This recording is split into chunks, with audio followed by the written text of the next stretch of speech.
교사들 보니까 어때요? 걱정이 많이 생깁니까? 든든합니까? 아유, 네, 든든하죠? 네. 다 그냥 예쁜 사람들, 훌륭한 사람들만 이렇게 또, 선발된 용사들입니다. 예.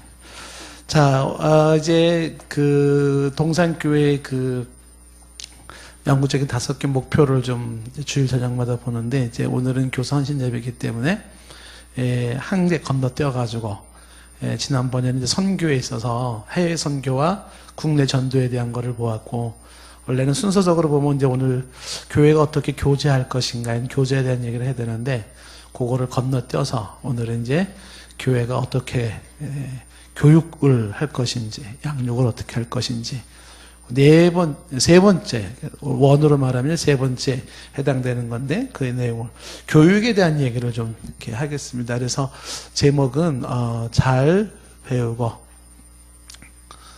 잘 가르치는 교회. 이렇게. 그래서 이제 우리가 5가지 우리가 교회의 목표를 했을 때, 선교라고 해서, 선교는 영혼 구원 사역이에요. 영혼 구원을 하는데, 이제 해외 영혼 구원과 국내의 해외 선교와 국내 전도에 대해서 영혼 구원에 대한 얘기를 했고, 그래서 이 전도가 잘 되면 이 사람들이 교제권 안으로 들어와야 됩니다. 그래서 사랑의 공동체를 만들어야 돼요. 사랑의 교제. 요거. 포커스가, 교회 포커스가 여기 맞추고, 여기 맞추고. 이 교제로만 끝나면 안 되겠죠? 사람들 어떻게 될까요? 양육을 해야 됩니다. 그 양육이라고 하는 게 요게 이제 교육이에요. 그래서 여기서 강조하는 게 지금 잘 배우고 잘 가르치는 교회가 돼야 한다. 포커스가. 그 다음에 이제 네 번째에 포커스를 맞추는 것은 이제 봉사예요. 결국은 이제 봉사하는 그런 성도가 되자는 것이고, 이 봉사가 다시 해외 선교로 이어지는 거죠. 그러니까 순서는 이렇게 된다고 볼 수가 있습니다. 이 4가지 사역의 핵심 중심은 예배입니다. 예배. 그래서 항상 예배를 중심으로 해서, 성공적인 예배를 중심으로 해서 영혼을 구원하고, 구원받은 사람들이 교회에 잘 정착하고 사랑의 교제를 나누고, 그리고 또 열심히 훈련받고 성장해서 봉사하고 또 헌신하고, 또 다른 선생님으로서 다른 사람들의 영혼을 구원해서 양육하기까지, 요 일들을 이제 우리가 포커스를 두고 있는데, 그래서 이제 교육부, 우리가 어제도 교육부가 이제 일을 수련회를 했습니다. 해서 여기는 교사님들을 해가지고 한 24명 정도가 가가지고 특별 교육을 했습니다. 그래서 우리 학생들도 이런 학생들을 좀 만들자. 그래서 우리 교회도 위원회가 이제 이 5개 위원회로 구성이 되어 있고, 구역장들도 지금 이거 하고 있어요. 구역장들도. 우리가 구역에서 영혼을 구원하는 구역이 되자. 정말 서로가 사랑하는 구역이 되자. 양육하는 구역이 되자. 봉사하는 구역이 되자. 그 다음에 예배에 성공하는 구역이 되자. 구역도 그렇고, 교사도 그렇고, 유치부도 그렇고, 중고등부도 그렇고, 위원회도 지금 5개 위원회, 장로님들이 위원장님 맡으셔서 진행이 되고 있습니다. 그래서 오늘은 이 부분을 얘기를 해야 되는데, 지난번 요거를 했기 때문에, 근데 오늘은 교사 헌신 예배니까 이 부분, 양육에 대한 얘기, 그래서 잘 배우고 잘 가르치는 교회에 대한 얘기를 좀 하려고 합니다. 자, 오늘 읽은 에베소서 말씀을 가지고 하나하나 좀 정리를 해보면은요. 먼저 첫 번째로 우리가 볼 때, 지금 우리가 지금 이제 양육 혹은 교육에 대한 얘기를 이제 오늘 한단 말이에요. 그랬을 때, 첫 번째는요, 양육자 혹은 교사라고 할 수 있겠죠. 선생님. 왜 이게 얼마나 중요하냐? 중요성 혹은 필요성에 대한 얘기를 좀 먼저 우리가 말씀을 통해서 보고자 해요. 교사의 중요성, 교사의 필요성에 대한 얘기를 4장 11절 말씀에서 이렇게 보시면은요, 오늘 11절 말씀에 그가 어떤 사람은 사도로, 어떤 사람은 선지자로, 어떤 사람은 복음 전하는 자로, 어떤 사람은 목사와 교사로 삼으셨으니, 그래서 하나님께서 교회에 준 그 직분자들이 있는데, 교회의 직분자들을 사도라는 직분, 선지자라는 직분, 그 다음에 복음 전하는 직분, 그리고 목사, 교사 직분을 주셨어요. 근데 여기 나와 있는 사도나 선지자나 복음 전하는 자는 지금 이 직분은 없어요. 그래서 복음 전하는 건 복음을 전담하는 직분자인데 그건 없어요. 그건 초대교회 당시에 있던 직분들입니다. 지금 교회에 남아있는 직분은 뭐가 남아있냐면 목사와 교사가 남아있습니다. 목사와 교사. 그래서 이 목사와 교사가 이게 원어 성경어를 보면은 목사가 따로 있고 교사가 따로 있는 게 아니고 목사 교사의 목사 교사. 그러니까 목사가 교사고 교사가 목사인. 한 관사로 묶어져 있어서 한 단어입니다. 그래서 여기서 중요한 건 뭐냐면 교회에 이런 직분자를 두셨다. 그 내용이 뭐냐면 그 다음에 이런 양육과 또 교육이 잘 이루어지게 하기 위하여서 목사 교사를 두셨다는 거예요. 우리가 어제도 이제 그 교사들이랑 얘기할 때 대체 교사가 뭐냐, 교사가 뭐 하는 거냐, 우리 구역장이 뭐 하는 거냐, 그건요 목사 역할 하는 거예요. 목사 역할. 그러니까 목사가 혼자서 자기 막 어린아이들 한 명 한 명 신경을 못 쓰니까 목사의 임무를 구역장이나 혹은 교사에게 위임하여서 그 위임받은 자가 모습을 작은 목사가 되어져서 목양하는 거예요. 목사는 목양을 하는 거거든요. 양을 치는 게 목사거든요. 성도들을 잘 돌봐주고 치는 게 목사의 사명인 거예요. 그래서 작은 목사들인 교사들도 목양을 해야 돼요. 학생들을 잘 양을 치듯이 잘 돌봐줘야 되는 것입니다. 그래서 이 교사들에게도 강조한 것이 목사 역할을 감당하는 것이다. 이렇게. 그래서 이제 교회 직분을 주신 것은 바로 이러한 사람들을 이제 가르치고 양육하기 위해서 필요한 직분자로 직분자를 두었다는 거죠. 그냥 하나님이 알아서 그냥 다 혼자 하시지 뭘 그렇게 사람을 세워가지고 하실까? 좀 그런 생각이 안 듭니까? 목사가 뭔 필요 있고 교사가 뭔 필요했어요. 그냥 하나님이 그냥 다 직접 나타나셔가지고 그냥 척척척척 해버리면 얼마나 좋아요. 얼마나 속 편하겠습니까? 근데 하나님은 그렇게 하지 않죠. 전도를 하더라도 전도의 미련한 방법으로 사람을 통해서 하듯이 사람들을 양육하고 가르치는 것도 사람을 세워서 하시는 거예요. 전쟁에 나갈 때도 군인을 세울 때도 천부장 세우고 백부장 세우고 50부장 세우고 10부장 세우고 뭐 이런 식으로 사람들을 세워서 사람을 통해서 하나님의 뜻을 이루시는 게 하나님의 방법이고 법칙이에요. 그래서 하나님이 사람들을 잘 양육해야 되는데 그 양육하기 위해서도 사람을 둔 거야. 그래서 그 사람이 바로 목사고, 그 목사 교사고, 교사인 지금 우리 선생님들에 해당된다라는 것입니다. 그래서 지금 이제 11절 말씀에서 강조하고 있는 것은 하나님께서 교회에 직분자를 두셨구나. 교사를 두시고 구역장도 두시고 구역장도 선생님이에요. 또 여러 직분자를 두셨구나라는 거죠. 자, 이 직분자 꼭 필요할까요? 양육자나 교사라는 게 꼭 필요할까라고 하는 것이죠.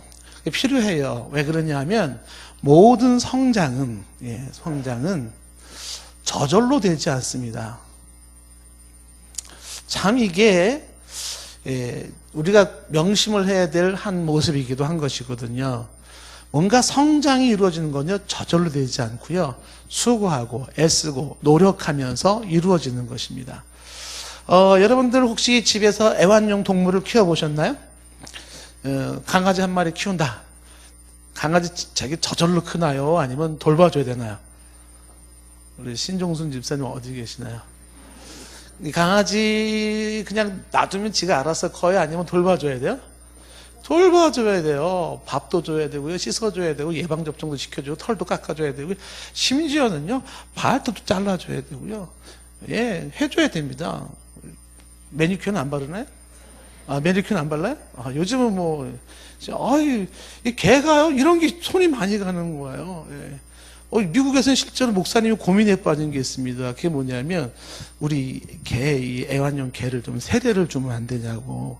세례 좀 줬으면 좋겠다. 그래서, 목사님이 개 세례는 한 번도 줘본 적이 없어가지고, 근데 이제 그분은 개는 우리 가족이다. 세례를 좀 줘라. 심지어는요, 개하고 주인하고 결혼식 하는데 줄에 부탁하신 분도 계세요. 개와 결혼하는데 줄에 좀 써달라고. 아직까지 저한테는 없어요. 정말 감사해요. 부탁하지 마세요. 고민 생깁니다. 그러면 개한테 뭐라 그러겠어요? 그대는 신랑 신부. 개가 뭐 서야가 되겠습니까? 근데 이런 그 애완동물 같은 것도 뭐냐면 손이 많이 가요. 그렇죠?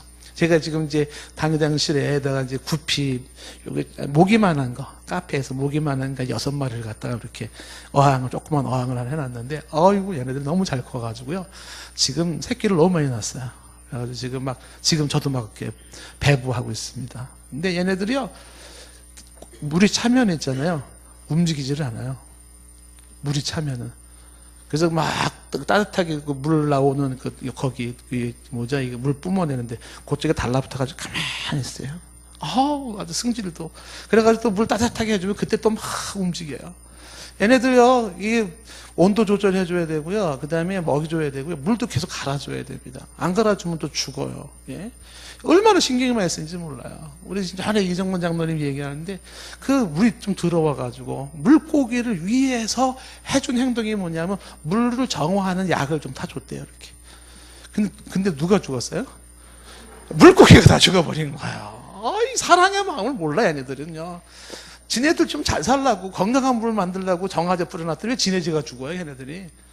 아주 까다로워요. 근데 이게 뭐냐면 손이 많이 가는 거잖아요. 그와 마찬가지로 성장은 저절되지 않는다는 거죠. 제가 이렇게 말씀드릴 수가 있습니다. 만약에 여기 계신 분들이 대부분이 자녀를 키워보셨잖아요. 그리고 청년들은 많이 결혼 안 했지만은요, 애기인 내가 난 아들, 딸내미들이 부모가 부모로서 역할을 안 해주고 방치했을 때 그 아이들 어떻게 될까요? 애기가 지금 태어났어요. 배 아파가지고 애를 하나 낳습니다. 근데 얘를 돌봐주질 않아요. 양육을 안 해주는 거예요. 그럼 어떻게 돼요, 이 아이? 상상을 못하는 거예요. 그렇죠? 이게 똑같은 일입니다. 아기가 태어나면 아기는 반드시 뭘 해줘야 되냐면요, 돌봐주는 사람이 필요해요. 예, 먹여줘야 되고 씻어줘야 되고요. 또 병치레하면 약 줘야 되고요. 손이 많이 가는 거예요. 그래서 아기 한 명에 어른 한 명이 달라붙어도 손이 막 모자랄 정도 아닙니까? 그렇죠? 그게 뭐냐면 바로 양육자의 중요성이에요. 저절로 크지 않는다. 사람은 저절로 되지 않아요. 동물도 그렇고 화초도 그렇고 특히 사람도 저절로 크지 않아요. 누가 필요하냐면 돌봄이, 양육자가 필요하다는 겁니다. 그래서 이 양육자가 있어야만이 돌봐줌으로써 제대로 클 수가 있다는 것입니다. 예수님께서 안타깝게 생각한 게 뭐냐면 예수님이 목자 없는 양을 얘기했잖아요. 목자 없는 양. 이 목자가 없어야 양이. 그러면 어떻게 될까요? 마태복음 9장 36절 이하에 보시면 무리를 보시고 불쌍히 여겼어요. 무리가 너무 불쌍해요. 왜요? 이는 그들이 목자 없는 양과 같이 뭐하고 있냐면 고생하며 기진함이라. 양떼들이 있긴 있는데 뭐가 없냐면 목자가 없어요. 그 양떼들이 고생하고 기진하는데 어디가 물인지, 어디가 풀이 있는지, 어디가 절벽인지, 어디가 바위인지, 어디가 늑대가 있는지, 어디가 무슨 위험이 있는지 몰라요. 그래가지고 유리하고 방황하는 게 양떼들이에요. 그래서 빠지고 부딪히고 떨어지고 찢어지고 잡혀먹고 이게 양떼들이에요. 뭐가 없으므로? 목자가 없으므로 고생하며 기진한다. 그 목자가 누구냐? 양육자야, 양육자. 양육자가 있어야지만이 양들이 보호를 받는다. 그래서 이어진 37절에 주님이 이 제자들에게 이렇게 말씀하셨잖아요. 추수할 것은 많다는 건 양은 많아요. 뭐가 없냐면 선생님이 없어요. 일꾼이 없다라고 하는 것입니다. 그래서 38절 말씀에 말하기를 그러므로 추수하는 주인에게 청하여 추수할 일꾼들을 보내주소서 하라. 기도 제목이죠. 추수할 일꾼들을 보내주소서, 양육자를 보내주소서라고 기도하라는 것입니다. 교회에서도 우리가 지금 교사들 앞에서 지금 찬양을 했지만은요, 교사가 지금 너무 부족해요. 더 있어야 됩니다. 교회에서도, 이건 뭐 우리 교회뿐만이 아니에요. 모든 교회의 고민이 뭐냐면요, 일할 일꾼이 너무 없는 거예요. 부족해요. 이게 현실이 됩니다. 그래서 우리가 부지런히 교육 받아서 잘 배우고 나도 자라가지고 나도 빨리 선생님이 돼야 돼요. 사람들을 가르칠 수 있어야 된다라고 하는 것입니다. 양육자의 중요성 때문에 그래서 성경이 이렇게 말하고 있어요. 히브리서 13장 7절 우리가 지난번에도 한번 보았지만 히브리서 13장 17절 말씀 보시면 너희를 인도하는 자가 양육하는 자예요. 그에게 뭐하고? 순종하고 복종해야 됩니다. 그 선생님들은 양육자는 너희의 영혼을 위하여 깨어있어요. 경성하는 자들이에요. 자신들이 마치 하나님 앞에 청산할 자, 회개하고 개수할 자인 것 같이 하는 거예요. 그래서 이 양육자들로 하여금 어떻게 하라? 즐거움으로 이것을 하게 해야 돼요. 구역장으로 즐거움으로 구역장 일을 하게 하고 선생님들로 즐거움으로 선생님 일을 하게 하라라고 하는 것입니다. 근심하게 하게 하지 말아라. 왜 그래요? 그렇게 하지 않으면 너희에게 유익이 없다는 거야. 선생님을 근심케 하면 안 되는 거야. 양육자를 근심케 하면 그게 다 내게 안 좋은 거로 돌아오는 겁니다. 그렇죠? 그래서 좋은 것으로 즐거움으로 할 수 있도록 해야 되는 거예요. 격려를 해줘야 되는 것입니다.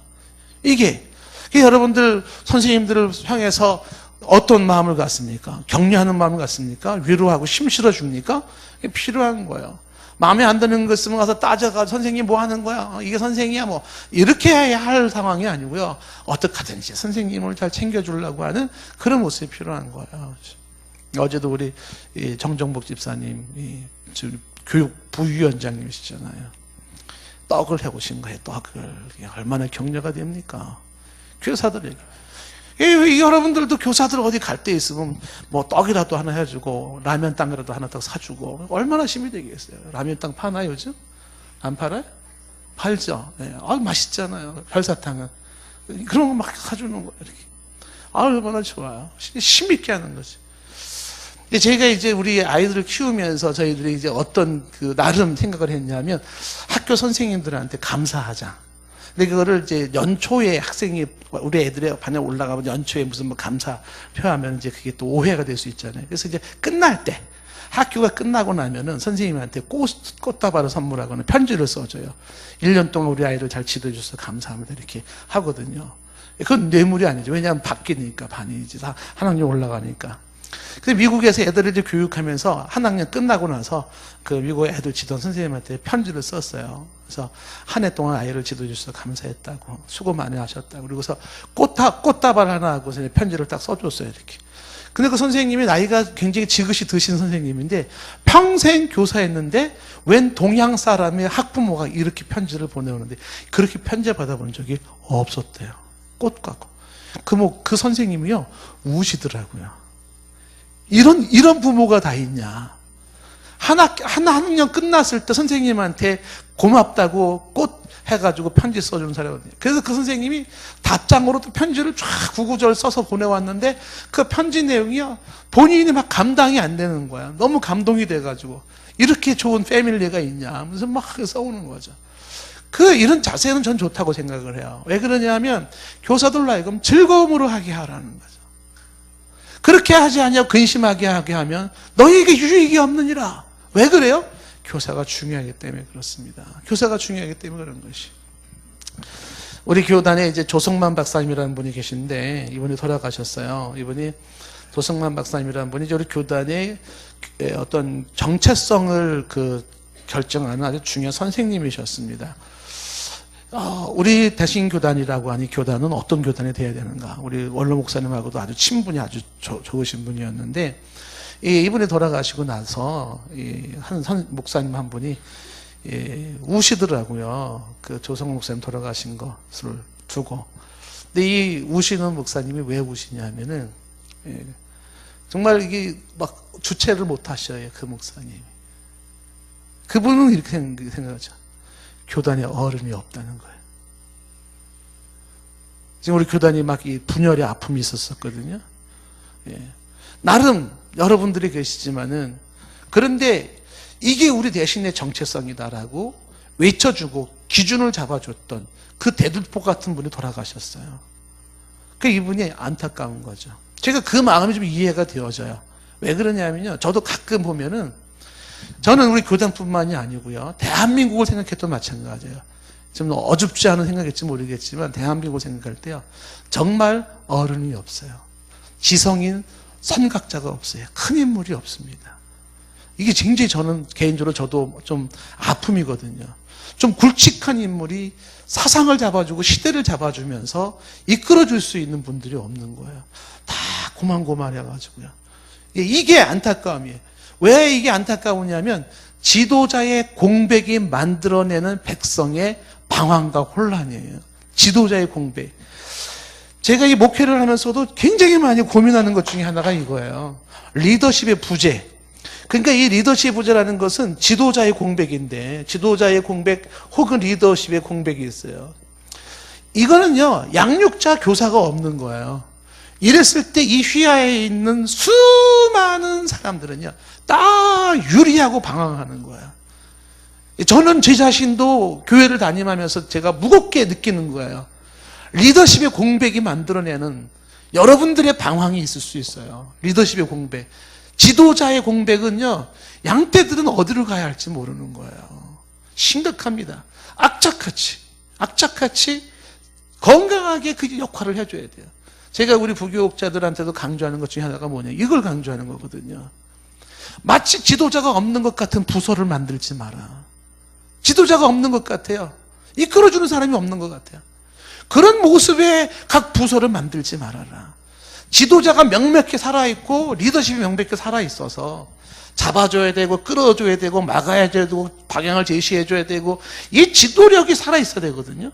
이게 뭘 얘기하는 거냐면 바로 양육자 교사의 중요성인 것이죠. 공감하시겠습니까? 그러니까 여러분들이 그 양육자 지도자들에게 힘을 실어줄 필요도 있고 여러분 자신이 또한 지도자 양육자가 될 필요가 있는 것이에요. 우리는 사람을 키우기를 원한다. 그게 뭐냐면 결국은 이 지도자가 있어줘야 되는 거예요. 지금 우리 아이를 축축축축 크고 있잖아요. 뭐 엊그제 같은데 우진이 초등학교 다닐 때 내가 맨날 안아줬어요. 예? 근데 벌써 중학생이에요. 지금 안아주려고 그러면 왜 이러십니까? 이래요. 컸다고. 조금 했을 때는 내가 막 안아주고 엉덩이 막 때려주고 막. 예? 엄마 어딨어? 막 그 병욱이 내가 녹음돼놔서 유치원 때 그 조그만 거예요. 엄마 어딨다 녹음했어. 근데 이제는 턱에 수염이 나가지고 커가지고 이제 이게 애들이 축축축축 크고 있는데 그 아이들에게 계속 가르쳐 줄 수 있는 선생님이 필요한 거잖아요. 군대로 말하면 가르쳐 주고 다음 사람에게 자꾸 밀려주는 게 필요하잖아요. 사수가 있고 조수가 있고 하지 않습니까? 그거 해야 되는데, 대물림을 해줘야 되거든요. 근데 이 양육자 교사가 끊어져요. 그럼 얘네들은 누구한테 배우고 커야 되냐라는 거죠. 안타까움인 것이죠.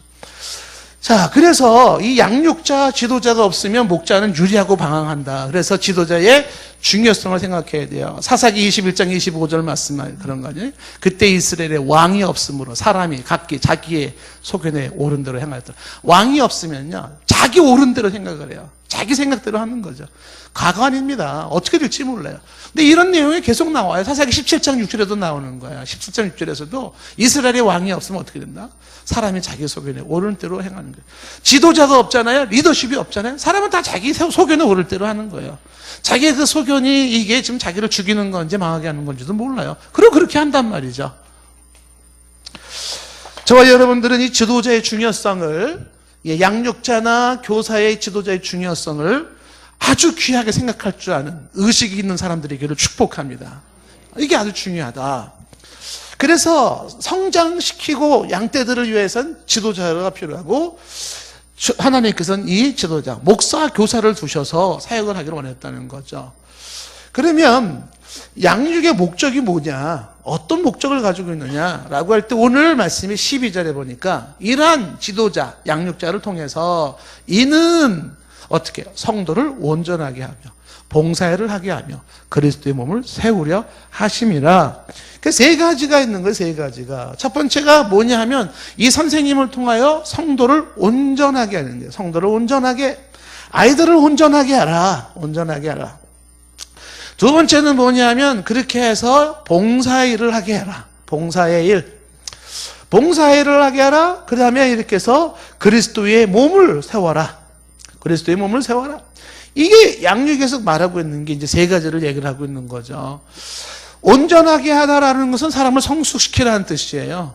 그래서 성숙한 사람을 결국 뭐 하게 하냐면 양육해서 봉사를 하게 하는 거예요. 봉사가 목적이에요. 봉사가. 이게 뭐 양육 안 하고 그냥 봉사해도 되겠죠. 아닙니다. 봉사라고 다 똑같은 봉사가 아니에요. 훈련되지 못하고 성장되지 못한 상태에서 하는 봉사는 있잖아요. 그 봉사는, 미숙한 봉사는요, 정말 힘든 봉사입니다. 예맹 봉사해놓고 티내, 티.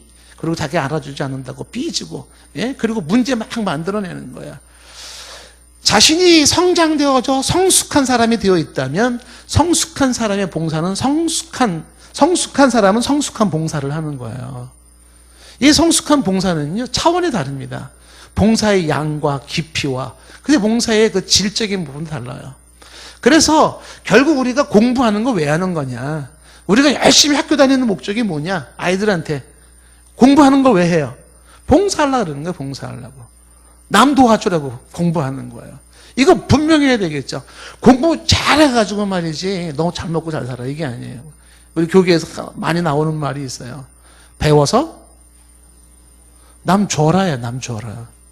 배워서 남 주냐가 아니라 남 줘라 이거예요. 배워서 남 줘야 돼요.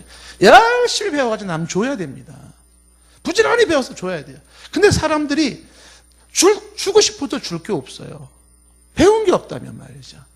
봉사를 열심히 하고 싶어도요, 역량이 안 되는 봉사가 안 되는 거예요. 오늘날의 비극입니다. 예. 정말 온전해지지를 못해가지고 성장하지 못해서 성숙하지 못해서 봉사다운 봉사를 못하는 거예요. 이게 비극인 거예요. 저와 여러분들의 마음은요, 예수님이고 바울이죠, 뭐. 근데 실제로 봉사 현상에서 예수님처럼 바울처럼 봉사가 되냐? 안 된다는 거야. 왜? 역량이 안 돼, 역량이. 성장이 안 됐기 때문에 비극이 그러는 것이죠. 예, 마음은 뭐, 완전히 뭐, 제가 늘 얘기하죠. 제 마음은 이소룡이에요, 이소룡. 아우. 근데 발도 안 올라가, 요즘은요. 몸이 무거워, 배가 나와가지고. 마음만 이소룡이에요. 마음은 베토벤이야. 피아노 앉으면요, 막 쉴 것 같아. 마음은. 근데 여기 앉으면 도미, 살찐도미도 안 된다니까요. 도레, 도, 둘, 셋. 이것도 잘 안 돼요. 괴로운 거지. 마음이 안 돼. 성장한 것만큼 성장된 봉사를 하여. 근데 이 일을 통해서 나타나는 게 그리스도의 몸이 세워지는 거죠. 이 그리스도의 몸이 세워지는 게 교회가 세워지는 것이고 이 땅에 하나님의 나라가 세워지는 거예요. 하나님 나라 넓은 의미에서 궁극적으로는 교회를 세워서 하나님의 나라를 세운다라는 것은 양육된 사람의 봉사를 통해서 이루어지는 것이다 라는 것이. 이 순서가 무시될 수 없어요. 근데 이런 모습이 그냥 되지 않더라. 양육이 되더 훈련을 받아야 된다라고 하는 것입니다. 훈련을 받아야 된다. 훈련을 받아서 교육을 받아서 성장한 사람이랑 훈련받지 않고 교육받지 않고 성장하는 사람하고는 차원이 다릅니다. 제가 강원도 철원 사람이잖아요. 철원에는 유명한 강이 하나가 있습니다. 무슨 강인지 아세요? 한으로 시작하는 제자 한탄강이 있습니다. 한탄강. 혹시 한탄강 물개라고 들어보셨어요? 못 들어보셨나요? 네? 못 들어봤어요? 들어봤죠? 네, 오늘 지금 들어봤잖아요. 그쵸? 예. 제가 그 한탄강에서요, 어린 시절에 한탄강에 애들이랑 막 강을 막 건너간 거예요. 수영으로 쫙 강. 수영 잘해 못해요. 한탄강을 막 건너대니까요. 그래서 이제 저는 이제 수영 어느 정도 좀 한다고 생각을 했어요. 그래서 이제 서울에 올라와가지고 친구랑 수영장을 딱 간 거예요. 수영장에. 그래서 이제 한탄강 물개의 수영 실력을 수영장에서 보인 거예요. 쫙! 어느 옆에 수영하던 사람들이 다 가만히 서 있는 거예요. 이렇게. 그래서 나의 이 훌륭한 수영 솜씨에 반했나 보다 이렇게 순간적으로 생각을 했어요. 근데 저쪽에 한 분이 소리를 지르더라고요. 왜 이렇게 요란스럽게 수영을 해? 수영장 물이 다 떠나는 줄 알았대. 온갖 오도방정은 다 떨면서 수영을 한다는 거야. 아유. 그때부터 제가 뭐를 했냐. 이게 막 배운 수영 가지고는 안 되는구나. 그래가지고 그때부터 뭘 했냐면 수영장 가서 강습 받았어요. 발차기부터. 그리고 이거 했어요. 그거 해가지고요. 수영을 하는데, 차원이 달라요. 왜냐하면 한탕 막 그 수영했던 거는요, 정말 오래 못 가요. 가다 보면 지쳐버려요. 근데 하면서 하니까요, 그냥 30분이고 1시간이고 쫙 스매스하게 가는 듯 안 가는 듯 조용히 잠수함처럼 쏴 혹은 돌고래처럼 쏴. 이게요, 배운 거하고 안 배운 거 차이가 큰 거예요. 여러분, 이 잘 배워서 어떻게 해요? 배움은 가장 빠른 성장을 보내는 거예요. 가장 빠른 방법이에요. 가장 빠른 성장은요, 배우는 겁니다. 배우는 거. 전문가한테, 선생님한테 배우는 게 제일 빠른 거예요. 제일 빠른 겁니다. 그래서 봉사회를 해서 그리스도의 몸을 세우는 게 목적이다라고 하는 것입니다. 자, 그 그리스도의 몸이라는 건 교회를 세우는 거, 하나님 나라를 세우는 건데, 우리 읽은데 16절 말씀도 보세요. 16절에 보시면 그에게서, 예수 그리스도에게서 온 몸이 성도가 각 마디를 통하여 도움을 받음으로 연결되고 결합되어 예수님을 중심으로 연결됩니다. 각 지체의 분량대로 역사하며 그 몸을 자라게 하며, 그 몸이 뭐냐면 교회를 자라게 하는 거예요. 사랑 안에서 스스로 세운다는 게 빌드업, 세워지는 거예요. 교회가 세워지기 시작하는 거예요. 자라나고 세워지는 일들이 일어난다라는 것입니다. 이게 교회의 선생님을 통하여 양육을 통해서 이루어지는 것이다 라고 하는 것입니다. 물론 여기서 말하고 있는 봉사일이라고 하는 것은요, 단순하게 뭐 구제사역 같은 것만 말하는 게 아니죠. 여기서 말하는 봉사일을 한다는 것은 구제사역뿐만 아니라 제자화, 제자훈련이에요. 제자화. 이런 것들도 다 봉사인 거예요. 제자를 만든다. 그래서 구역장이 또 다른 구역장을 세울 수 있어야 된다. 이렇게 되는 거고요. 교사가 또 다른 교사를 세울 수 있어야 되는 거예요. 제자를 만들어야 되는 거예요. 이게 계속 돌아가야 되는 거죠. 사람을 자꾸 키워가지고 어떻게 해라? 이제 내 구역 식구들을 키워서 구역장이 되게 해라. 내 학생들을 키워서 뭐가 되게 하라? 교사가 되게 하라. 라고 하는 것입니다. 그래서 이 봉사일이라고 하는 것은 재생산이 가능할 수 있게 해야 돼요. 재생산이. 그게 제대로 된 거예요. 워낙에는 저와 여러분들이 재생산이 가능할 수 있어야 됩니다. 재생산이라는 것은 나로 인해서 또 다른 사람이 세워져서 그 사람이 또 선생님 역할을 할 수 있어야 되는 거예요. 이 사람도 또 다른 사람을 기초부터 키워가지고 영혼구원부터 갓난아기를 키워서 또 다른 선생님이 될 때까지 키워야 돼요. 그게 제자훈련의 법칙인 거예요.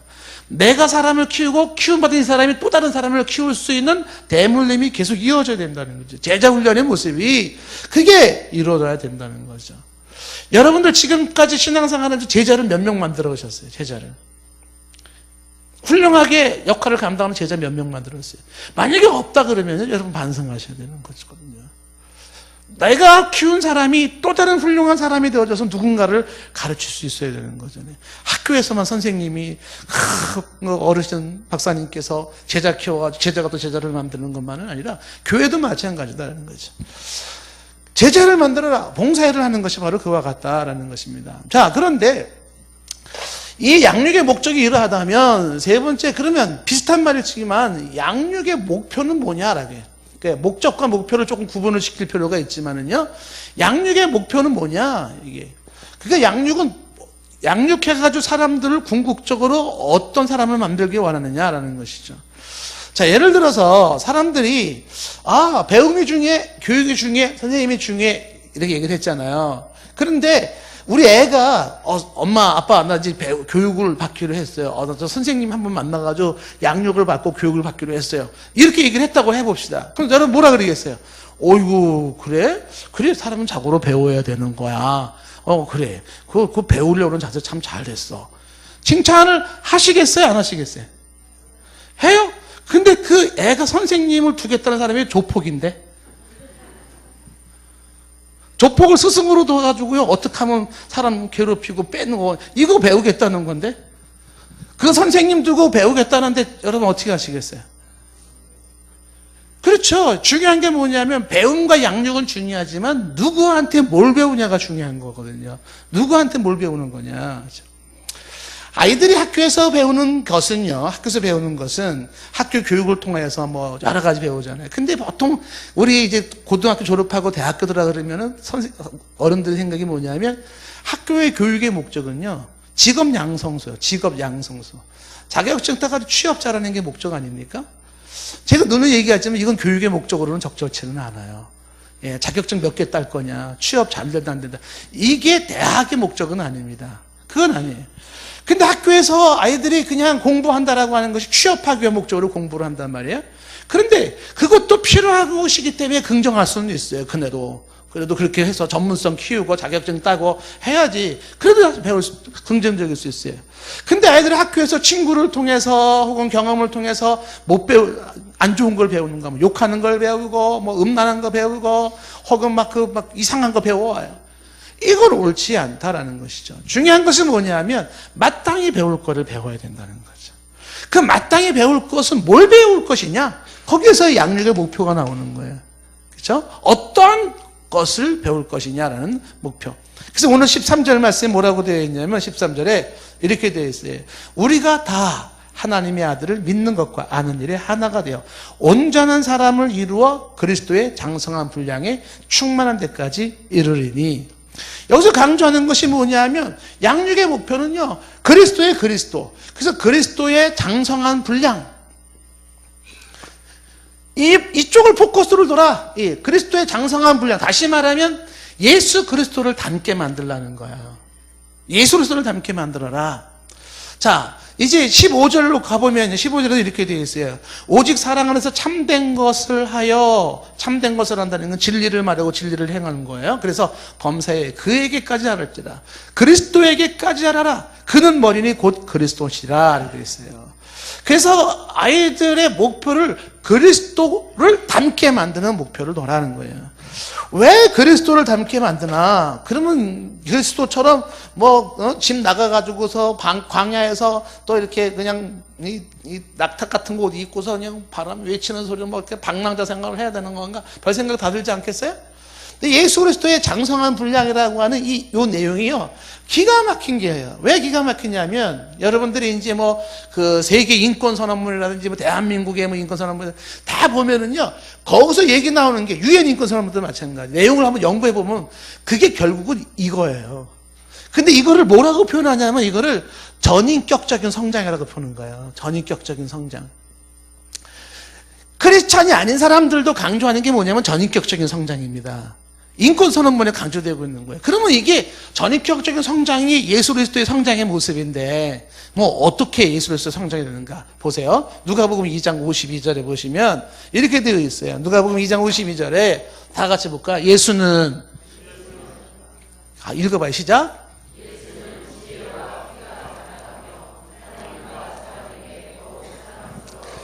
어린 예수 그리스도의 성장 과정이 있는데, 지혜가 자라고 키가 자라고 하나님과 사람에게 더욱 사랑스러워가는 거예요. 이거를 정리하자 그러면요, 예수님의 전인격적인 성장의 첫 번째는 지적인 성장이에요. 지혜가 자라며 지적인 성장입니다. 그러니까 우리가 예수 그리스도를 닮는다라는 것은 지혜를 자라게 한다, 지적인 성장을 도와라라는 것이죠. 이 지적인 성장의 키는 말씀과 하나님을 알아가는 거거든요. 말씀을 알고 하나님을 알아가는 거예요. 그러면서 동시에 이 지적인 성장에서 포인트는 하나님의 말씀, 그리고 하나님이라고 하는, 하나님을 경외하는 법을, 이거를 배움으로써 지적인 성장이 이루어져요. 모든 지식의 근본은 여기에요. 이거를 조금 더 확대해서 말한다면 지적인 성장은요, 기독교적인 혹은 성경적인 세계관을 키우는 거예요. 이건 설명이 좀 많이 필요할 수 있어요. 세계관을, 기독교적인 성경적인 세계관을 키워주는 것입니다. 지적인 성장이라고 하는 것이. 여기에서 주어지는 것이 이 기독교적 세계관으로 안목을 갖는 거죠. 이 안목은 통찰력이라고 제가 설명을 했지 않습니까? 이해력이고 철학적 사고력입니다. 지적으로 키워주는 것이에요. 그래서 시대를 분별할 수 있어야 되고 상황을 분석할 수 있어야 돼요. 옳고 그른 것과 선과 악과 진리와 비진리를 구분할 수 있는 그런 안목을 키워줘야 된단 말이죠. 지적인 성장이 이루어져야 돼요. 그 다음에 동시에 지금 얘기하고 있는 게 뭘 얘기하고 있습니까? 키가 자라가며 지혜가 자라가며, 근데 뭐가 자라가냐면 키가 자라갔다고 되어 있잖아요. 키가 자라갔다는 건 육체적 성장이에요. 혹은 신체적 성장입니다. 아이들이요, 육체적으로 신체적으로도 성장을 해야 됩니다. 몸이 건강해져야 된다는 것이에요. 아이들에게. 이 전인적인 건강에서는요, 머리도 정신력도, 정신 연령도 높아져야 되지만 육체적으로도 건강해져야 되는 거예요. 예전에 이단들 중에 하나는요, 영적인 건 선하고 육적인 건 악하다고 본 사람이 있어요. 그래서 이놈은 육신, 이렇게 얘기를 많이 해요. 이놈은 육체 덩어리, 이렇게 말하는데. 그렇지 않아요. 이 육신을 소중히 여겨야 된다고 제가 많이 강조하잖아요. 육신을 소중히 여겨야 돼요. 왜? 이 육신은 성령이 거하시는 집이에요. 그래서 육체적으로 건강해야 돼요. 예. 여러분, 이런 얘기 들어봤습니까? 체력은? 네? 국력으로 듣죠. 역시 차원이 다르네. 우리는 그렇게 얘기 안 해. 체력은 영력이라 이렇게 해요, 우리는. 확실히 좀, 노는 물이 좀 다르네요. 체력이 국력이죠. 목사님들 말하면 체력은 영력이라 그러는데. 근데 이게 일리는 있는 말이에요. 왜냐하면 육체적인 건강 상태가 영적인 상태에 영향을 주기도 해요. 그래서 몸을 건강 관리를 잘하는 게 필요하고요. 자기 몸을 함부로 굴리는 것은 성경적이지 않습니다. 예. 이렇게 말하지 마세요. 이놈의 몸뚱아리. 이놈의 몸뚱아리가 아니에요. 고귀하신 몸뚱아리입니다. 육체를 함부로 굴리시면 안 돼. 몸을 함부로 굴리면 안 되는 거예요. 이 몸의 소중함을 아셔야 되는 것이에요. 이까지 몸뚱아리. 아닙니다. 그래서 전인격적인 건강은 뭐냐 하면 지적인 건강과 함께 육체적인 건강도 얘기를 하는 거예요. 그래서 예수님은 지식이 자라가시고 육체적으로도 성장했다라는 것이에요. 그 다음에 세 번째는 하나님과 사람 앞에 사랑스러워갔다 그랬잖아요. 하나님 앞에 사랑스러워가고 사람 앞에 사랑스러워갔어요. 그 하나님 앞에 사랑스러워가는 게 뭐예요? 영적인 성장이에요. 영적인 성장. 하나님과 관계가 깊어지기 시작했다라고 하는 것이죠. 하나님과의 신실한 관계와 신실한 교제권이 형성되기 시작했어요. 다른 말을 말하면 믿음이 좋은 성도가 되어졌다. 혹은 성령이 충만해졌다. 같은 말입니다. 그래서 영적인 성장이 이루어져서 그 깊은 믿음으로 아주 뿌리 깊은 신앙으로 성장되어졌다. 전인격적인 성장이라고 하는 부분에서 영적인 성장은 쉽게 어떤 거라고요? 하나님과 나와의 관계에서 주어지는 파워예요. 하나님과 나와 둘만의 관계에서 하나님으로부터 받는 그 영적인 파워가 있습니다. 이거는요, 말씀과 거룩한 삶과 기도의 생활과 이런 모든 것과 필요한 거예요. 영적인 파워가 있어요. 똑같은 얘기인데 얘기가 달라요. 그 영적인 파워가 있는 사람은요, 영적인 얘기가 남다른 깊이와 무게가 있고 강력함이 있는 것이거든요. 그래서 이것도 키워야 되는 거예요. 영역도 키워야 돼요. 영역도. 여러분의 영적인 건강도는 어느 정도, 영적인 성장이 어느 정도입니까? 체크해 보셔야 돼요. 이건 나와 하나님과 신실한 관계, 하나님과 나와의 깊이 있는 관계, 하나님과 나와의 긴밀한 관계만큼 그 사람의 영적인 힘이, 그 강함이 나오는데 이게 지금 전인적인 성장의 한 모습이다라는 것입니다. 그 다음에 네 번째가 뭐냐면 하나님과 사람 앞에 사랑스러워갔다 그랬잖아요. 그러니까 사람 앞에서 사랑스러워갔다는 게 뭐겠어요? 그게 사회적 성장입니다. 사람과의 관계를 얘기하는 거예요. 사람과의 관계. 다시 말하면 이거를 다른 말로 말해서 흔히 얘기할 때 이것은 인격적인 성장이라고 말할 수도 있어요. 인격적인 성장. 그래서 사회적 성장은 이제는 나 혼자만이 아니라 사회적으로 성장한 사람의 특징이 뭐냐면 더불어 사는 법을 잘해요. 사회적인 성장이 이루어지지 않은 사람들은요, 더불어 살지를 못해요. 공동체 생활을 제대로 못한다고요. 비극입니다. 여기 계신 여러분들은 제가 얘기할 때 이런 얘기에 좀 정말 같이 좀 한번 집중해 주시면 좋겠어요. 여러분, 우리들 자녀들 한번 생각을 해보세요. 공동체 생활 잘하세요? 거의 낙제점이에요. 왜 그러냐면요, 부모들이 애를 키울 때요, 공동체 생활에 대한 훈련을 안 시킵니다. 너 잘 먹고 너 잘 살아야 되는 거예요. 이기적으로 키우는 거예요. 다른 사람 못 먹어도 너는 먹어야 된다, 이렇게 되는 거거든요. 그래서 남을 향한 배려 못합니다. 공공 질서 못 지킵니다. 질서 못 지키는 거죠. 그리고 다른 사람에 대한 친절, 다른 사람을 존중하는 법 못해요. 거의 낙제점이에요. 근데 이게 굉장히 중요하다는 걸 제가 많이 강조했어요. 왜 이걸 많이 강조했냐면 저와 여러분들은요, 이 세상에 홀로 사는 사람이 아니에요. 공동체라고 하는 거대한 배에 타고 있는 나 한 사람이에요. 명심해야 되는 건 있잖아요. 공동체가 무너지면 나도 무너지게 되어 있어요. 배가, 내가 타고 있는 배가 깨지면요, 나도 바다에 빠지는 거예요. 그걸 알아야 돼요. 이 공동체 의식을 가지지 않으면 그 공동체, 누군가가 공동체 뭐 세워나가겠지, 만들겠지. 아니에요. 내가 해야 되는 거야, 내가 공동체 세워야 되는 거예요. 그래서 사람들은 그 이기심 때문에 공동체 의식이 없어가지고 공동체를 방치해요. 내가 몸담고 있는 가정, 내가 몸담고 있는 교회, 내가 몸담고 있는 회사, 내가 몸담고 있는 대한민국, 그 공동체, 내가 몸담고 있는 학교, 그 공동체의 중요성을 갖고서 그 이름을 감당하고자 해야 되는 거예요. 이름을. 공동체가 죽으면 나도 죽어요. 그게 뭐냐면 사회성이에요. 사람과의 관계 문제입니다. 그래서 이것이 성장되어져야 된다라는 것입니다. 그래서 이 사회적 성장을 잘 이룬 사람들은 사회성이 좋다고 얘기를 해서 더불어 사는 법이 좋아요. 그래서 이 사람들이 가지고 있는 사람과의 관계에서의 그런 인간관계의 좋은 모습들, 그리고 정말 공동체를 세워나가는데 섬김과 존중과 수용과 배려와 이런 것들이 잘 이루어지고 있다는 것이죠. 양육의 목표는 한마디로 그리스도의 장성한 분량이에요. 양육의 목표는 그리스도를 닮게 하라. 이거를 우리가 이제 다른 말로 흔히 얘기할 때 뭐라고 얘기하는 거냐면, 이 양육의 목표라고 하는 이 네 가지, 지적인, 육체적인, 그다음에 영적인, 사회적인 성장을 얘기해서 결국은 예수님을 닮은 사람을 하자. 뭐였어요, 이게? 그렇죠. 다른 말로 말하면 예수꾼 만들기, 예수꾼 만들기. 혹은 예수님의 제자 만들기. 뭐 이렇게 만들 수가 있어요. 혹은 예수님 닮은 사람, 예수님 닮은 사람. 이런 사람, 혹은 작은 예수 만들기, 뭐 수많은 얘기가 있을 수 있을 거예요. 좋아요. 어떤 말을 해도 좋아요.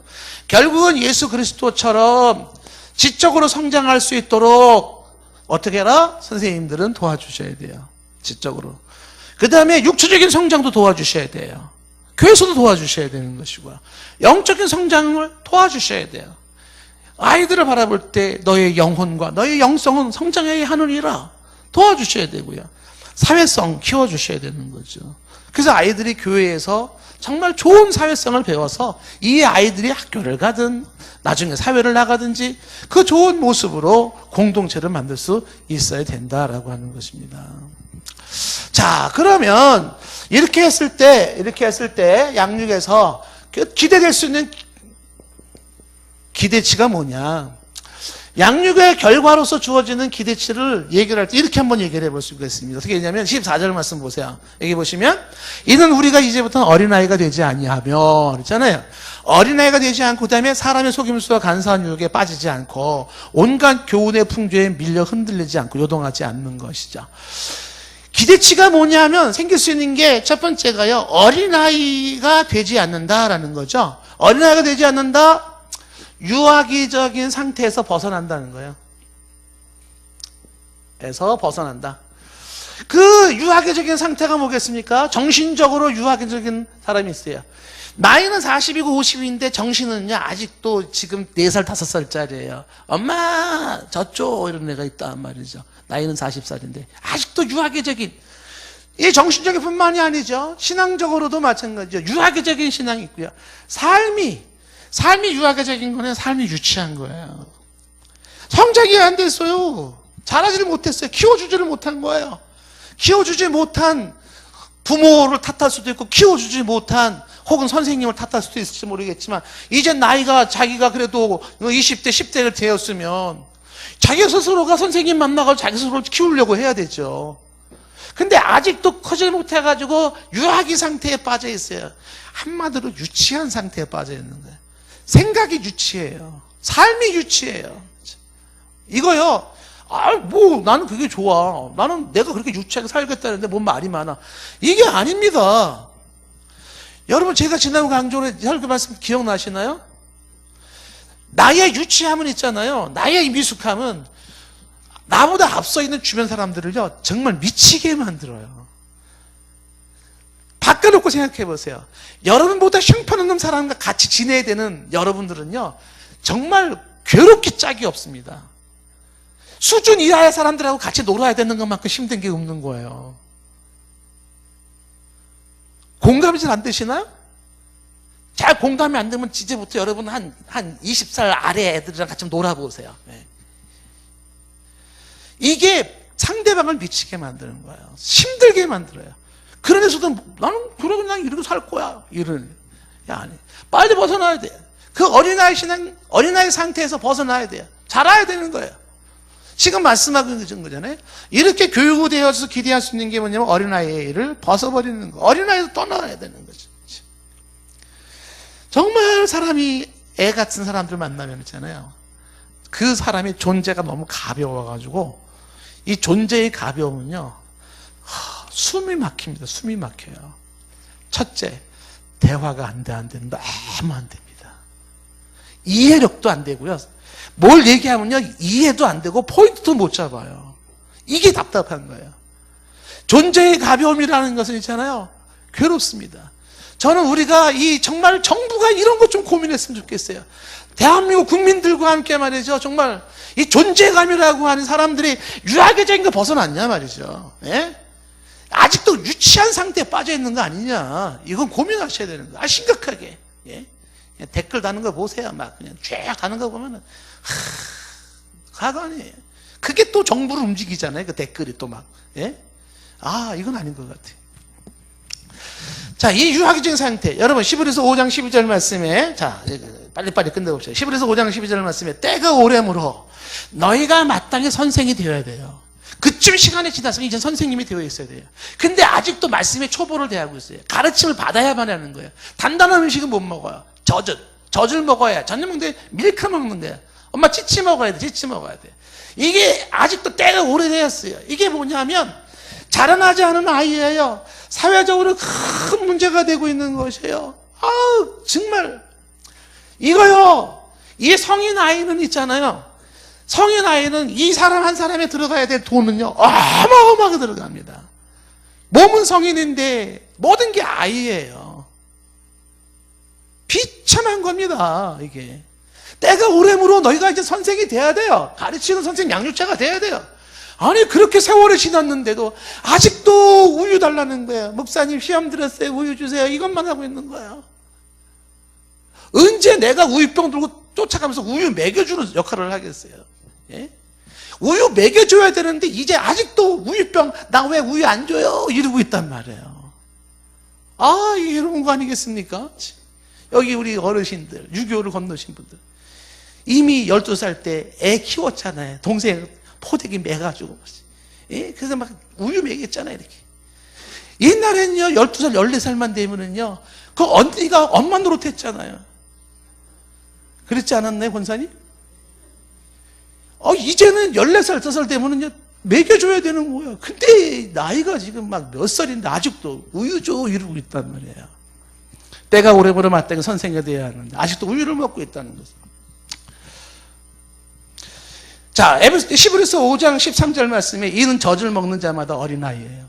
의의 말씀을 경험하지 못한 자예요. 14절에 단단한 음식은 장성한 자의 것인데 그들은 지각을 사용해서 연단도 받고 선악도 분별해요. 근데 이 단단한 음식을 먹지 못하는 어린아이 신앙은요 지각을 사용할 줄을 몰라요. 똑똑하지를 못하고 생각을 못해요. 연단도 받아본 적이 없어서 선악도 분별하지 못하는 거예요. 그래서 빨리 벗어나라. 뭘 벗어나라? 유아계적인 상태에서 벗어나라. 유치한 상태에서 벗어나야 되는데 내게 유치한 모습이 있을 때 어떻게 될까요? 가슴을 치고 이건 아니지. 내가 나이가 몇 살인데 언제까지 이 유아기적인 상태에 있을 것이냐? 거룩한 분노가 일어나기를 축복합니다. 이 기대치가 뭐냐면 그때 뭐라고 되어 있어요? 어린아이가 되지 않냐. 그 다음에 사람의 속임수와 간사한 유혹에 빠진다고 되어 있잖아요. 그러니까 양육의 결과 중에 하나는 뭐냐면 그 유혹에 빠지지 않는 거예요. 다시 말하면 성장하지 않은 사람들의 특징이 뭐냐면 유혹에 잘 빠지는 거예요. 유혹에 잘 빠져요. 그래서 이 사람들은요 유혹에 잘 빠진 사람들이기 때문에 뭐에 빠져요? 속임수와 간사한 유혹에 빠져요. 우리가 사도행전 20장의 로마서 말씀을 보았잖아요. 사람들의 얘기가 뭐냐면은 이 유아기적인 사람들이 타겟이에요. 흉악한 이리 때가 들어온다든지 그 다음에 아주 안 좋은 사람들이 들어오는 게 뭐냐면 믿음이 연약한 자들의 타겟이에요. 그 사람들에게 미혹해 들어가는 거예요. 예? 2천만 원만 투자하면 떼돈 벌거든요. 야, 거기 긋지 마시고 저쪽에 물 좋은 데가 있거든요. 뭐 이런 얘기, 장로님 잘 이해가 안 되죠. 물 좋다는 뭐 이런. 저도 잘 몰랐어요. 국장로님 좀 아시는 것 같아요. 물 좋다는 얘기. 저도 그 얘기 몰라가지고 뭔 소린가 그랬어요, 지금. 그런데 그런 게 혹하는 거예요, 혹해. 빠져들어가요. 유혹에 빠져요, 유혹에. 근데 성장되어지면 어떻게 되냐면 유혹에 빠지지 않는 거예요. 성장해야 돼요, 안 해야 돼요? 해야 됩니다. 유혹에 빠져요. 근데 이 사람들이 속이는 사람들 있잖아요. 이렇게 어리숙하고 약하고 믿음 없는 사람들한테 그럴듯한 말들, 속이는 말과 간사한 말과 성경에 나왔지 않습니까? 교묘한 말로 사람들을 유혹했어요. 그래서 이 유혹에 빠지지 않기 위한 것이 양육의 결과에서 기대할 수 있는 것이에요. 그 다음에 뭐라고 되어 있냐면 14절 말씀에 이래서 이게 세상 풍조에 밀려 요동하지 않게 하려 함이라 그랬잖아요. 그러니까 흔들리지 않는 거, 요동치 않아요. 양육되고 훈련된 사람들의 특징이 뭐냐면 요동치 않는 겁니다. 변하지 않는 그 불변함이 있는 거예요. 그 훈련이 안 된 사람들의 특징이 뭐겠어요? 흔들림이 너무 심합니다. 요동이 너무 심해요. 예. 근데 훈련이 되면 될수록 쫙 성장되면 될수록 어떻게 됐을까요? 이 사람들 온전한 사람으로 봉사를 할 만큼 성장이 쫙 되어서 양육을 잘 받았어요. 그런 사람들은요 요동치 않는 게 있어요. 꾸준한 변하지 않는 모습이 있다는 것입니다. 요동치 않는 거예요. 성경에서 정말 존경하고 좋은 사람들, 마음에 드는 사람들이 뭐냐면 바로 이거예요. 내가 요동치 아니하리라. 시편에 다윗이 고백하잖아요. 62편 1절에 말한 것처럼 내가 요동치 아니하니라 하죠. 여러분, 하나님 앞에서 흔들리지 않는, 요동치 않는 사람을 기대할 수 있다라고 하는 것입니다. 자, 지금 이제 우리가 얘기하지 않는 것 중에 하나가 뭐냐면, 양육의 방법은 뭐냐, 어떻게 사람들을 양육할 거냐. 이거는 이제 우리가 교사를 하면서 여러 가지 얘기했지만요, 본을 보이면서 양육할 수가 있고요, 혹은 성경 공부를 통해서 양육할 수가 있습니다. 혹은 교회 밖에서 개인적인 교제로 양육할 수도 있습니다. 공동체 예배를 통해서도 양육이 될 수 있어요. 여러분들은 지금 저한테 지금 뭘 배우고 있냐면 사실상 양육, 교육받고 있는 것이에요. 예. 이런 것들을 자꾸 들어야 되는 거예요. 들으면서 어떻게 되냐면 내가 커진다라고 하는 것입니다. 공예배를 통한 양육이 있을 수가 있고요, 독서 토론을 위해서 세미나나 이런 걸 통해서 양육할 수가 있다는 겁니다. 자, 오늘 말씀을 결론을 뭘 내리고 싶은 거냐면, 의성산 교회가 교육, 양육이 잘 되는 교회이기를 원해요. 그래서 온 성도들이 정말 동산교회는 잘 배우고 잘 가르치는 교회가 동산교회이기를 원합니다. 그래서 교육부서를 살려야 되고, 교사들을 살려줘야 되고, 구역장을 살려야 되는 거예요. 지금 3주째 구역장 교육을 하고 있잖아요. 어제는 또 그냥 교사들 교육하잖아요. 왜 이렇게 그냥 극성맞게 매달리냐 하면, 이들이 살아야 돼요. 구역장 살려야 되고, 교사 살려야 되는 거예요. 왜? 그래서 이 사람들이 또 다른 그 교사들을, 구역장들을 세울 수 있기 때문에 그래요. 교회적으로는 교육부서를 살려서 교사 세우고 구역장 세우는 것이 필요하고, 그래서 교사대학도 우리가 하는 거잖아요. 그리고 교회 밖으로는요, 신학교를 세워줘야 돼요. 개교의 이기주의를 벗어나서 이 땅에 하나님 나라가 이루어지기를 원할진데, 신학교를 살리는데 우리가 마음을 모아줘야 됩니다. 그래서 우리 교회뿐만이 아니라 신학생을 하나 잘 키워야지만이 좋은 목사 하나가 만들어짐으로써 미치는 영향은 대단히 큰 거예요. 여러분들 신학교 얘기가 우리랑 상관이 없다고 생각하지 마세요. 우리는 어차피 이 땅에 하나님의 나라를 세우기를 원하는 사람이에요. 하나님의 나라가 세워져야 돼요. 어디서 하나님 나라 세워지는 게? 여기 있잖아요. 하나님 나라를 세우는 것은 나 혼자 우리 교회만 할 수 있지 않습니다. 이 땅의 모든 교회들이 연대해야 되는데, 그러기 위해서는요, 목사가 목사다운 훈련을 잘 받아야 돼요. 신학교육부터가 제대로 되어져야 됩니다. 그래서 신학교 후원하는 문제에 마음을 모아야 되는 거예요. 남 얘기로 생각하시면 안 됩니다. 하나님의 나라를 세우고, 내가 믿는 아버지의 기뻐하심이 하나님의 나라를 세우는 건데, 사람들 양육해야 돼요. 우리 교회에서는 교사 세우고 구역장 세워야 되지만, 교회 밖에서 주의 종들 세우는 일에 우리가 마음을 모아야 합니다. 그리고 교회의 인재를 키우고 장학금 대주고 해야 되죠. 하나 제가 마지막으로 말씀드리고 싶은 게 있다면, 저도 후원을 주시면 좋아요. 왜냐하면 담임 목사인 제가 연구하고 가르치고 그리고 또 책을 쓰고 이 일을 해야 됩니다. 이게 여러분들이 배부른 소리 하지 마세요, 이렇게 말씀하시지 마세요. 그러면 안 돼요. 왜냐하면 이게 이렇게 돼 있어요. 제자는요, 제자가 제자를 만들어요. 훌륭한 학생은요, 훌륭한 선생님한테 나오는 거예요. 선생된 자가 성장하지 않냐고, 성생된 자가 자라지 않냐면요, 배우는 사람은 배울 게 없어지는 거예요. 그런 의미에서 저도 어떻게 해야 돼요? 저도 성장해야 돼요. 저도 배워야 되는 거예요.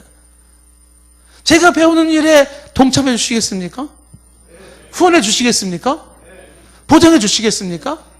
감사하죠. 해 주셔야 되는 거예요.